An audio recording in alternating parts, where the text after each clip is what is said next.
Introducing the Unwanted Commitment, a supervillain who terrorized the metropolitan area not with beams of light or sonic booms, but with overwhelming, inescapable fine print. She wasn't dealing in explosions or mass destruction, but something far worse. Forced long-term deals that bound citizens to mundane, mandatory misery. Below her, a nervous bystander found himself legally compelled to sign a 99-year lease on a rusty, perpetually faulty toaster oven. Across the street, another poor soul was immediately and permanently bound by universal decree to consume nothing but plain, unseasoned, steamed broccoli for the rest of her natural life. The commitment laughed, her power locking down Destiny's one mandatory subscription and one unskippable term agreement at a time.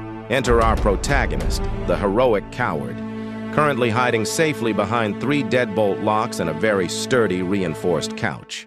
He had just received the notification that chilled him to his core. An unsolicited email detailing his involuntary enrollment in a 50-year premium subscription to Grip Strength Quarterly, a niche magazine strictly focused on competitive thumb wrestling. 50 years. He felt the weight of the mounting commitment of monthly magazine deliveries crushing his very spirit. This terrifying realization forced his hand.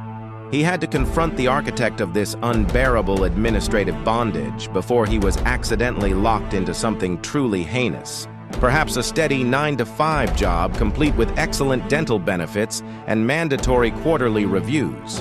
THC tracked the unwanted commitment to a surprisingly pleasant city park, which now felt less like a leisure space and more like a courthouse lobby. She spun around, her face splitting into a dangerously cheerful grin when she recognized her next mark. Before he could stammer out an objection about the thumb wrestling magazine, she was already thrusting a hefty leather-bound clipboard towards him.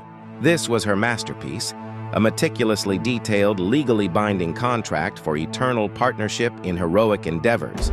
The proposal, which was essentially a marriage commitment disguised as a professional alliance, came complete with a 100-page prenuptial agreement guaranteeing shared laundry duties and synchronized hero schedules until the heat death of the universe. Terror seized the heroic coward.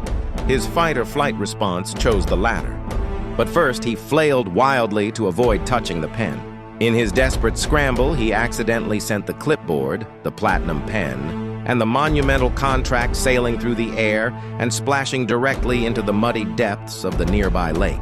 The unwanted commitment let out a blood-curdling shriek of pure bureaucratic frustration.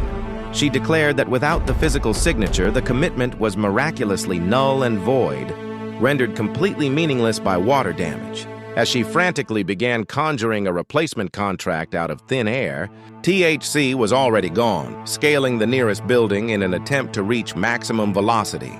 His final, most defining act of heroism was to commit to absolutely nothing at all, escaping into the sunset with 0 obligations and an email marked unsubscribe.